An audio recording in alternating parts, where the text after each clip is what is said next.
Appeasement has worked before, a wiry insectoid delegate declared, its mandibles clicking with frustration. We have no need to escalate this further. Diplomacy remains the answer. Others chimed in, echoing similar sentiments. It was a chorus of carefully worded complacency, a tone perfected over centuries of avoiding direct conflict. In the midst of this harmony, a single voice cut through.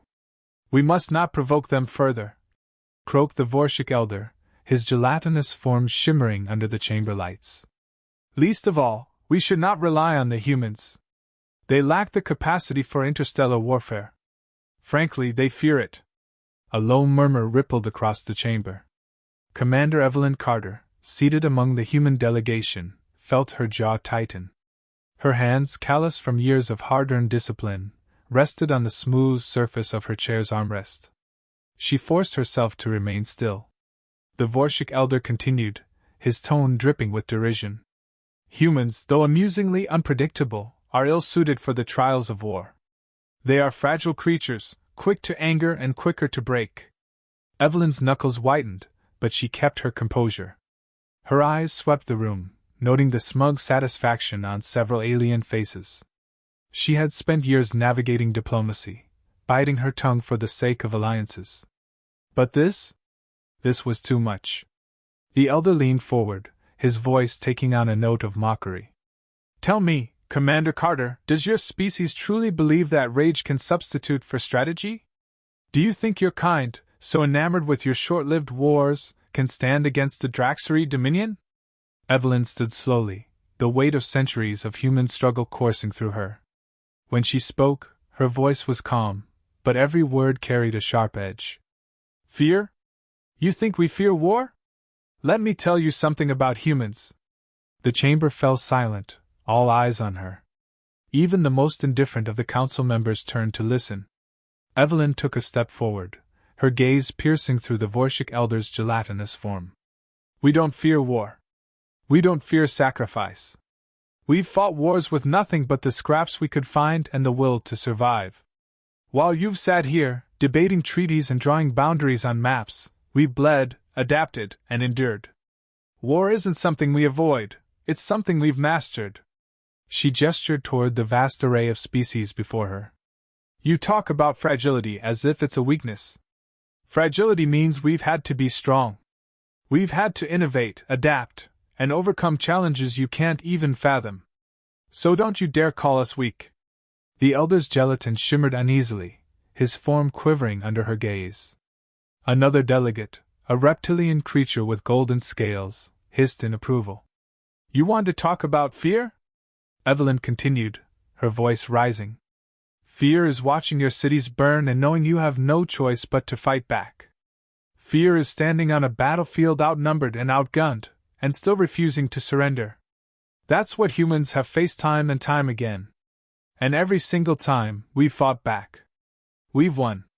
She turned to the council at large, her voice booming now, filling the cavernous chamber. You sit here, hiding behind your treaties, hoping someone else will deal with the Draxery. You think this is about war? It's about survival. And if you think humans won't fight for that, then you haven't been paying attention. The silence that followed was deafening. Even the most dismissive council members avoided her gaze. Evelyn allowed herself a small breath, steadying her pulse. The Vorshik elder finally spoke, his tone lacking its earlier confidence. Perhaps humanity is not as frail as we assumed. Evelyn didn't smile. She didn't gloat. Instead, she leveled him with a final, unyielding glare. You're damn right we're not. With that, she returned to her seat, the weight of her words hanging heavy in the air. The council session adjourned soon after, but the tension remained. Evelyn had spoken her truth, and now the galaxy knew what it meant to challenge humanity. The chamber was tense as the council reconvened, its members divided. Evelyn's words from the prior session echoed in the minds of many, though skepticism lingered among the more insulated species. It was in this environment of doubt and challenge that Evelyn made her next move. You want proof of what we can do, she said, addressing the council with an air of finality. Come to Earth. Witness a fraction of what we're capable of. The invitation hung in the air, an undeniable challenge to their assumptions.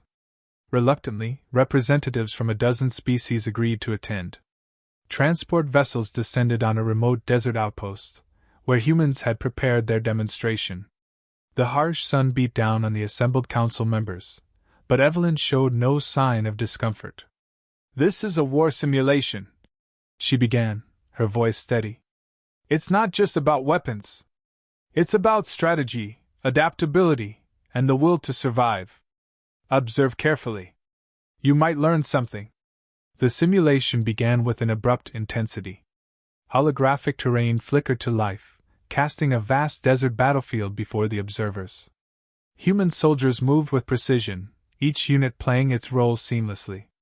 Marines executed coordinated maneuvers, drones buzzed overhead relaying live data, and artillery units deployed with near-perfect timing. Evelyn narrated as the simulation unfolded. "You think war is brute force. It's not. War is calculation, anticipation, and adaptation. Watch." A team of SEALs, armed with only minimal gear, infiltrated an enemy stronghold. They moved like shadows, avoiding detection, exploiting weaknesses in the simulated enemy's defenses. Their objectives were clear and executed flawlessly: disrupt communications, sabotage supplies, and escape unseen. "You call us fragile," Evelyn continued, glancing at the council members. "That fragility forces us to think. It forces us to be smarter, faster, and more efficient than our enemies. If we weren't, we wouldn't exist." One of the delegates, a tall, crystalline being from the Zenari collective, spoke up. "Your tactics are impressive, but these are mere exercises. They lack the unpredictability of true war." Evelyn's lips twitched in what might have been a smile. She tapped a control on her wrist, and the holograms shifted. The battlefield now displayed footage of actual human conflicts, stripped of embellishment. It showed trenches of mud and blood from centuries past, cities reduced to rubble in more recent wars, and the eerie silence of space battles fought with devastating precision. "These aren't simulations," she said, her voice heavy with meaning. "These are real battles. Real sacrifices. Every soldier you see here fought knowing they might not come back. And yet they fought anyway." The footage shifted again, this time to interviews with human veterans. Men and women, their faces weathered and their eyes resolute, spoke of what drove them to fight: love for their families, loyalty to their comrades, the determination to protect what they held dear. "We don't fight for glory," Evelyn said, her tone softer now. "We fight because we have to. And when you fight for something bigger than yourself, you become unstoppable." The council members exchanged glances, some visibly moved, others unnerved. One of the Draxuri spies, hidden among the observers, leaned forward, his reptilian eyes narrowing. As the simulation ended, Evelyn turned back to the council. "You've seen what we can do when the stakes are high.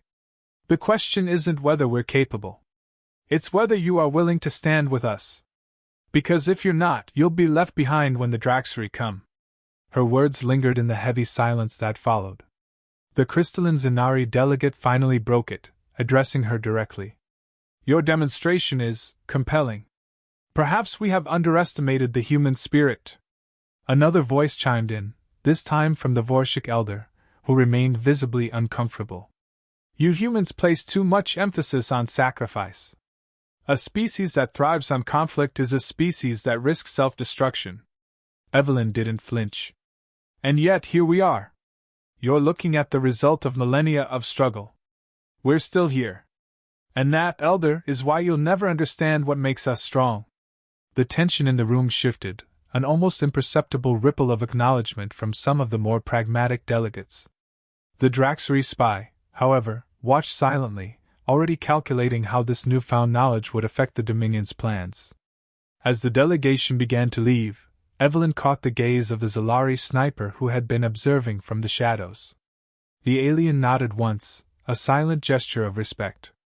Evelyn returned it, knowing she had planted the seeds of something far greater than a mere demonstration. It wasn't about proving humanity's strength, it was about reminding the galaxy what true determination looked like. The tension that had settled over the council after the demonstration had not dissipated. Rumors of the Draxery's next moves circulated like a storm cloud, dark and foreboding. The council chambers were alight with discussion, but as always, no action. Evelyn sat at the edge of the human delegation, her hands steepled, watching as the same tired arguments unfolded. "The Draxery have attacked Ryloth 5. A voice called out, panic lacing its tone. "The reports confirm mass casualties, enslavement protocols, and complete planetary subjugation." Gasps filled the chamber. Representatives murmured amongst themselves, but Evelyn noted the distinct lack of urgency. The Vorshik elder rose, his gelatinous form shimmering with what could only be described as disdain. "This is regrettable, of course," he said smoothly, "but Ryloth 5 is of minimal strategic importance. Provoking the Draxery further would be unwise. Surely, we can discuss terms of appeasement." Evelyn stood before he could finish. Her voice cut through the room like a blade. "Appeasement? Have you learned nothing? Appeasement isn't a strategy, it's surrender by another name. The Draxery don't want terms, they want domination."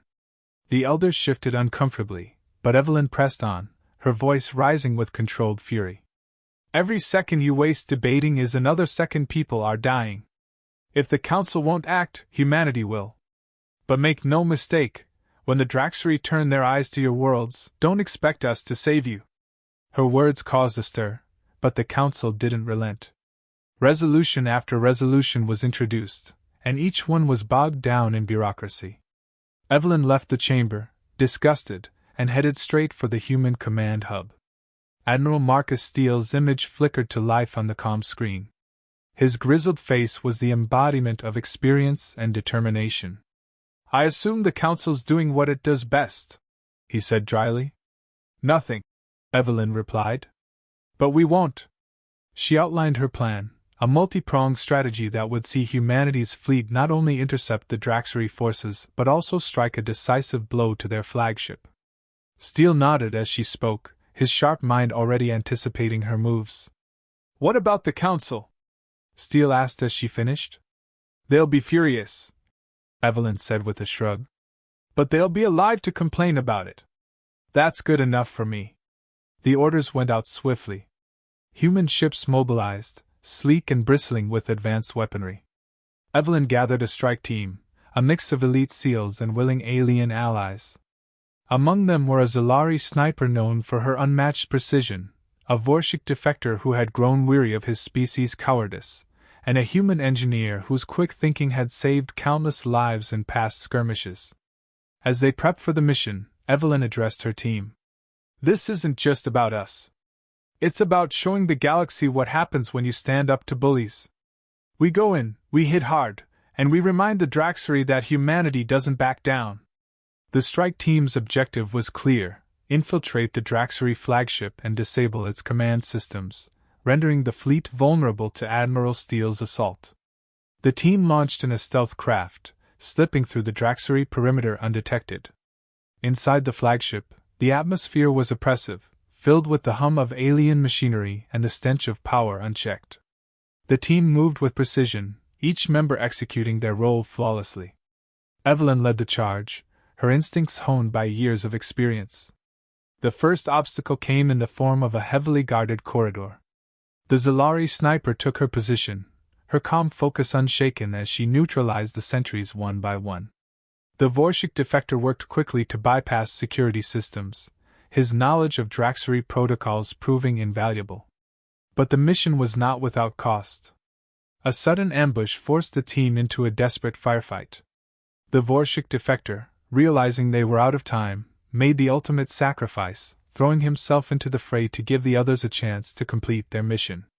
Evelyn barely allowed herself a moment to grieve. There was no time. They reached the control center and set the charges, the human engineer working furiously to override the ship's systems. Evelyn kept watch, her weapon at the ready, her mind sharp with purpose. As the final sequence initiated, Evelyn spoke into her calm. "Admiral Steele, the flagship is compromised. You're clear to engage." "Roger that," Steele replied, his voice filled with a mix of respect and grim determination. The team barely escaped the flagship as it erupted in flames, the explosion lighting up the void of space. Evelyn watched from the safety of their craft, her heart heavy but resolute. They had dealt a decisive blow, but the cost was a reminder of what they were fighting for. Admiral Steele's fleet moved in, delivering the finishing blow to the disoriented Draxery forces. It was a symphony of strategy and firepower, a testament to humanity's resilience and ingenuity. Evelyn's strike team had paved the way, and Steele's fleet had ensured the victory. As the battle ended, Evelyn contacted Steele again. "Job's done, Admiral. Let's go remind the Council why humanity doesn't sit on the sidelines." The aftermath of the battle left the Draxery fleet scattered, their flagship reduced to debris floating lifeless in the void. For the first time, the invincible Dominion had been brought to its knees, not by overwhelming force, but by the precision and resolve of a species they had underestimated. Humanity's victory rippled across the galaxy like a shockwave. Evelyn and her strike team returned to the human fleet, their exhaustion visible but overshadowed by the fire of accomplishment in their eyes. Admiral Steele stood waiting on the bridge, his expression a mix of pride and somber respect. "Hell of a job, Commander," Steele said, offering a rare grin. "But you know what's coming next?" Evelyn nodded. The Council wouldn't be celebrating this victory. Instead, they would be questioning, accusing, and trying to reassert control. Humanity's actions had been bold, but they had defied every protocol the Council held sacred. The Council chamber was a stark contrast to the battlefield. Delegates shouted over one another, their outrage palpable. Words like rogue action and reckless provocation echoed through the vast hall. The Vorshik elder, predictably, was at the center of it all. "This is an affront to the principles of the Galactic Council," he bellowed, his form quivering with indignation. "Humanity has overstepped its bounds, acting without consultation, without approval." Evelyn stepped forward, her presence immediately silencing the chamber. She let the weight of her gaze settle on the elder before addressing the assembly. "Overstepped?" she began, her voice calm but cutting. "The Draxery were on the brink of conquering yet another world while this council debated itself into paralysis. We acted because someone had to. Because the galaxy deserves better than endless discussions while lives are lost." She let her words hang for a moment, scanning the faces of the assembled delegates. Some looked away, unable to meet her eyes. Others watched her intently, their expressions unreadable. "The Draxery don't care about your treaties or your principles," Evelyn continued. "They care about power. They take what they want, and they'll keep taking until someone stops them. That's exactly what humanity did. We stopped them." A representative from the Zalari delegation rose, their crystalline form shimmering with approval. "The humans speak truth," they said. "Their actions, while unorthodox, have achieved what diplomacy could not. Ryloth 5 is free, and the Draxery have suffered a defeat they will not soon forget." The murmurs of dissent began to shift. Delegates whispered among themselves, some nodding in reluctant agreement. Evelyn seized the momentum. "You think we acted out of arrogance?" she asked, her voice rising. "We acted out of necessity. And we didn't just fight for ourselves, we fought for all of you. For every species that would have been next on the Draxery's list. For every innocent life that would have been crushed under their boots while this council argued over semantics." The Vorshik elder sputtered, attempting to regain control of the narrative. "You defied the council's authority. You risked plunging us all into a greater conflict." Evelyn's eyes burned as she turned to him. "We didn't risk a greater conflict. We ended one. And if you think sitting idly by would have kept you safe, you're a fool. The Draxery were coming for us all. Humanity just happened to be the first to stand in their way." Silence fell again, deeper this time. The weight of Evelyn's words pressed on the assembly, forcing them to confront the uncomfortable truth. Finally, Admiral Steele, who had accompanied Evelyn to the chamber, spoke for the first time. "If this council can't see the value of action, then maybe it's time humanity reconsidered its place here. We won't wait for your permission to do what's right. We'll stand alone if we have to." The ultimatum sent a ripple through the chamber. For all their posturing, the delegates knew what it would mean to lose humanity as an ally. The Draxery had already tasted the ferocity of human resolve. To face them without that strength would be a gamble no one wanted to take. A new voice broke the silence, calm but firm. It belonged to the Zenari delegate, whose crystalline form seemed to glow with quiet authority. Perhaps humanity's actions were not in line with tradition, but tradition has not served us well against the Draxery. Their victory today was not just theirs, it was ours. It is time we acknowledge that. The shift was subtle but undeniable. One by one, other delegates voiced their reluctant agreement. The council, though bruised and battered by its own inertia, began to bend toward unity. Evelyn stepped back, her work done for now. She exchanged a glance with Steele, who gave her a small nod. They had accomplished what they set out to do, not just defeating the Draxery, but proving that humanity's place in the galaxy was not to be dismissed. As the session adjourned, Evelyn delivered one final statement, her voice steady and resolute. We don't fight because we want to. We fight because we have to. And if that means breaking your rules to save lives, then so be it. Humanity doesn't fear war. What we fear is standing by and doing nothing. With that, she turned and walked away, the weight of the galaxy's eyes on her back. Behind her, the council began to shift, the seeds of change taking root. Humanity had not only earned its place but redefined what it meant to stand for something greater than oneself.